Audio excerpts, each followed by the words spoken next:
এই মুহূর্তে লালবাজার অভিযান চলছে এসএফআই ডিওয়াইএফআই এর তরফ থেকে এবং মুষলধারে বৃষ্টি হচ্ছে কলকাতার। আর সেই বৃষ্টির মধ্যেই এসএফআই এর যারা নেত্রী রয়েছেন, ডিওয়াইএফআই এর নেত্রী রয়েছেন, বাম নেতা নেত্রী তারা রয়েছেন। আমার সঙ্গে রয়েছেন পিয়ালিদি।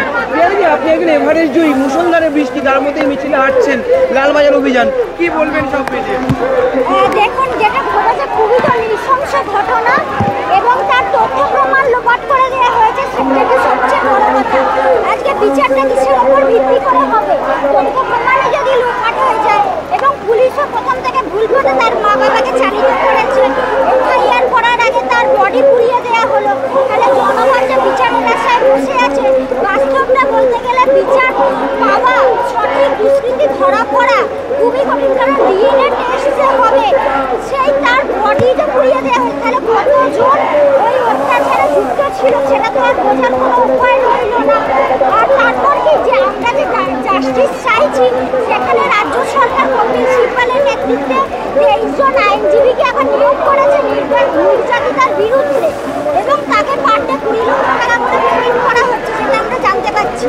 তাহলে একজন ধর্ষকরাও পায়, আইনজীবী পায়, উকিল পায় তাদের বিরুদ্ধে লড়ার জন্য। জনগণের এটা খুবই দুর্ভাগ্য যে বৃষ্টির মধ্যে এই প্রতিবাদে সামিল হয়েছে লালবাজার। চলো, কি বলবে? বৃষ্টি, রোদ্দুর, গরম, শীত এগুলো কোনো ফ্যাক্টরি নয়। একটি মেয়েকে ধর্ষণ করে খুন করা হয়েছে, সেই মেয়েটি আমাদের বোন, এই পশ্চিমবঙ্গের সহনাগরিক। তার অপরাধীদের, ধর্ষকদের বাঁচানোর জন্য পশ্চিমবঙ্গের সরকার কাজ করছেন। আর যারা ন্যায় চেয়ে রাস্তায় নামলো, সেটা এসএফআই, আইডোয়া, ডিওয়াইএফআই হতে পারে, সেটা ইস্টবেঙ্গল মোহনবাগানের সাধারণ সমর্থক হতে পারে, তাদের ওনারা সমন দিচ্ছেন। ওনাকে তো স্পষ্ট করে বলতে হবে কার পক্ষে, সাধারণ মানুষের পক্ষে না অপরাধীদের পক্ষে। আমরা এই প্রশ্নটাই করতে যাচ্ছি। সিবিআই এর ভূমিকা, পুলিশের ভূমিকা আলাদা করে আমরা কিছু দেখছি না। আমরা তো বলছি রাষ্ট্রের বিরুদ্ধে, যে রাষ্ট্র ধর্ষকদের বাঁচায়, যে রাষ্ট্র ধর্ষকদের বাঁচানোর চেষ্টা করে। ধর্ষণ এবং তথ্য প্রমাণ লোপাটকে যাতে দাবিয়ে না দিতে পারে, তার জন্য গোটা রাজ্যের মানুষের কাছে বুক দিয়ে গাড়ি আগলে আর সেমিনার হল ভাঙা থেকে রুখতে তারা যে অপরাধ করেছে, লালবাজার ভাবছে যে আমাদেরকে সমন দিয়ে আর মিথ্যে ভয় দেখিয়ে ছাত্র যুব মহিলাদের আন্দোলনকে তারা দাবিয়ে দিতে পারবে, এটা কখনো সম্ভব নয়। আজকে গোটা রাজ্যে আমরা এতদিন বলেছিলাম উই ওয়ান্ট জাস্টিস, এবার আমরা বলছি ফাইট ফর জাস্টিস।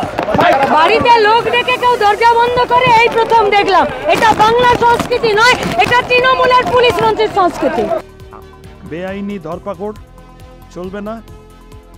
আসলে যে লোকগুলোকে ধরার কথা, সন্দীপ ঘোষ, বিনীত গোয়েল, আরও বড় বড় মাথারা আছে পিছনে, সেগুলোর কিছু হচ্ছে না। স্বাস্থ্যমন্ত্রী এবং পুলিশ মন্ত্রীর দায়িত্ব থেকে মমতা ব্যানার্জির পদত্যাগ করা উচিত, তিনি করছেন না। আর এইসব কারা ওই দিন রাত্রে ওখানে ছিল, তারা শান্তিপূর্ণভাবে অবস্থান করছিল, অতদিন কিচ্ছু হয়নি। ওই দিন হঠাৎ গুন্ডাদের ঢোকানোর পরে এখন তাদের ঘাড়ে, এসএফআই ডিওয়াইএফআইয়ের ঘাড়ে দোষ চাপিয়ে এখন লালবাজারে ডাকা আর এইসব হ্যারাসমেন্ট, এই হ্যারাসমেন্টের বিরোধিতা করা এবং জাস্টিস ফর আরজি কর, মূল যে কথা, যে স্লোগান নিয়ে আমরা সবাই রাস্তায় নেমেছি, সেইটা আজকে আরেকবার পুনরুচ্চারিত করা আমাদের কাজ। পুলিশ যদি এত সক্রিয় হতো তাহলে তো আরজি করেই ঘটনা ঘটতো না। পুলিশ যদি এত সক্রিয় হতো তাহলে তো 14ই আগস্টের ভাঙচুর করতে পারতো না তৃণমূলের দৌড়াতে ওই দুষ্কৃতী বাহিনী। পুলিশ যদি এত সক্রিয় হতো তাহলে তো এই সিভিক ভলেন্টিয়ার কে একজন গিয়ে রেস্টরুমে ঢুকে পড়তে পারতো না। ফলত পুলিশ সক্রিয় হয় আন্দোলনকে ধামাচাপা দেওয়ার জন্য। পুলিশের সক্রিয়তা অপরাধ দমনের ক্ষেত্রে নয়, পুলিশের সক্রিয়তা থাকে আন্দোলনকারীদের দমানোর ক্ষেত্রে। দেখুন, পশ্চিমবাংলার যতগুলো তদন্ত সিবিআই করছে আমরা সবকটা নিয়ে তার প্রশ্ন তুলছি, কিন্তু এক্ষেত্রে আমাদের এখনো অবধি কিছুটা আশা ভরসা আছে, তার কারণ গোটাটা সুপ্রিম কোর্টে এই মুহূর্তে বিচারাধীন রয়েছে। কিন্তু আবার বলছি, গোটা তদন্তের প্রাথমিক তদন্ত যে প্রিলিমিনারি ইনভেস্টিগেশন, সেই প্রিলিমিনারি ইনভেস্টিগেশন করেছিল কলকাতা পুলিশ। এখনো অবধি সুপ্রিম কোর্টে দাঁড়িয়েও কেউ সঠিকভাবে বলতে পারছে না যে ঘটনাস্থলটা সেমিনার রুমই। ঘটনাস্থলটা যে সেমিনার রুম বা অন্য কোথাও সেটা এখনো অবধি ক্লিয়ার নয়। এটা ধর্ষণ না গণধর্ষণ সেটা এখনো অবধি ক্লিয়ার নয়। কিন্তু আমাদের মনে হয় এটা হয়তো ধর্ষণ কোনো একজন দুজন বা একজন গোষ্ঠীর মানুষের দ্বারা, কিন্তু এই হত্যা হয়েছে প্রতিষ্ঠানের দ্বারা। এবং রাজ্যের সরকার খুব অনৈতিকভাবে, অদ্ভুতভাবে রাজ্যের সরকার প্রথম থেকে এই ঘটনাকে ধামাচাপা দেওয়ার চেষ্টা করেছে। প্রথমে আত্মহত্যার মামলা রুজু করেছে, আনন্যাচারাল ডেথ বলেছে, আত্মহত্যা করেছে বলে জানিয়েছে, 14 ঘন্টা পরে এফআইআর করেছে। এই ঘটনায় তো রাজনীতি কোথাও ছিলই না, একটা মার্ডার, খালি চোখে দেখে যেটা বোঝা যাচ্ছে মার্ডার। কিসের জন্য আনন্যাচারাল ডেথ ছিল? 14 ঘন্টা পরে কেন এফআইআর হলো? কেন এত তাড়াহুড়ো করে গিয়ে বডিটাকে বার্ন করে দেওয়া হলো? 2-3টে মৃতদেহ ছিল, তাকে টপকে গিয়ে বার্ন করে দেওয়া হলো। তার কারণ যদি সেকেন্ড পোস্টমর্টমের কোনো স্কোপ থাকে সেটাকে পর্যন্ত ধূলিসাৎ করা হলো।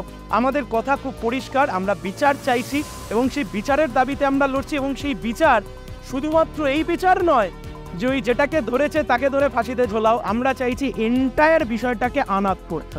আর যেটা বলতে চাইছি সেটা তো আমার মনে হয় পশ্চিমবাংলার বেশিরভাগ মানুষেরই কথা, যে এই প্রাতিষ্ঠানিক ধর্ষণ এবং হত্যা এটা বন্ধ করতে হবে।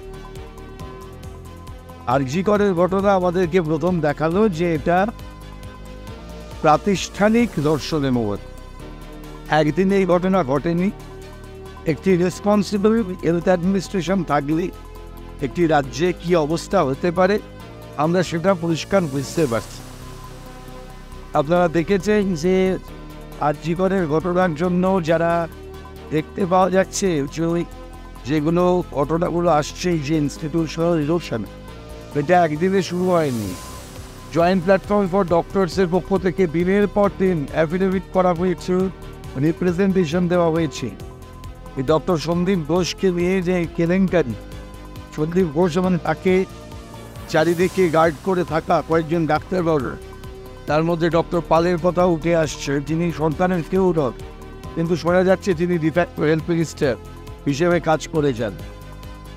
আর ডক্টর সন্দীপ ঘোষে বদলি হওয়ার পর সেই বদলি একদিনের মাথায় ক্যান্সেল হয়ে গেল। আজকে সব প্রশ্নগুলো উঠে আসছে এবং বোঝা যাচ্ছে রাজ্যের এই ঘটনাও তার দৃষ্টিত একদম মাথা পর্যন্ত রয়েছে এবং সেটা এই যে নির্যাতিতা মহিলা, তার নির্যাতনের সঠিক বিচার না করে এখন তৃণমূলের নেতারা সব এদিক ওদিকে তদন্ত ঘুরিয়ে দেওয়ার চেষ্টা করছে এবং যারা আসল অপরাধী তাদেরকে না ধরে যারা এই আন্দোলনের প্রতিবাদ করছেন সেই প্রতিবাদীদের নির্যাতন করার চেষ্টা হচ্ছে। সিবিআই এর আগে পশ্চিমবাংলায় অনেক দুর্নীতির তদন্ত হাতে নিয়েছে, কিন্তু ক্লাসের সবচেয়ে খারাপ বাচ্চাটির থেকেও তার সাকসেস রেট খারাপ। যা তদন্ত হাতে নেয় সেটা শেষ করে উঠতে পারে না। ফলে আমাদের নজর থাকবে সিবিআই এর দিকে যে এই ঘটনাটাও এরকম দুর্নীতির তদন্ত আমরা দেখেছি, ডান দিক বাদিক হচ্ছে, এ দল থেকে ও দল যাওয়া হচ্ছে, সিবিআই এসব অনুঘটকের কাজ করছে বলে আমাদের মনে হয়। এই ঘটনায় যাতে এই ধরনের কোনো ঘটনা না ঘটে, অবিলম্বে দোষীদেরকে শাস্তি দিতে হবে এবং ঘটনাটার গভীরে ঢুকতে হবে, কারণ এই ঘটনাটার গভীরে ঢুকলে আরও অনেক এই ধরনের দুর্নীতি পাওয়া যাবে বলে আমরা বিশ্বাস করি। একেবারে করিনিকারি থেকে শুরু করে দীপশিতা প্রত্যেককে দেখছি মিছিলে তারা রয়েছেন বৃষ্টির মধ্যে বউবাজারের দিকে, অর্থাৎ কলেজ স্কয়ার থেকে কলকাতার রাস্তা থেকে এগিয়ে যাচ্ছেন প্রত্যেকে, এবং প্রত্যেকে এগিয়ে যাচ্ছেন লালবাজারের দিকে। যেমন বৃষ্টি চলছে তেমনই লালবাজার যে অভিযান, বামপন্থী ছাত্র সংগঠন, যুব সংগঠনের সে অভিযান কিন্তু চলছে। ক্যামেরায় শুভজিৎ মুখোপাধ্যায়ের সঙ্গে রমেন দাস, সংবাদ প্রতিদিন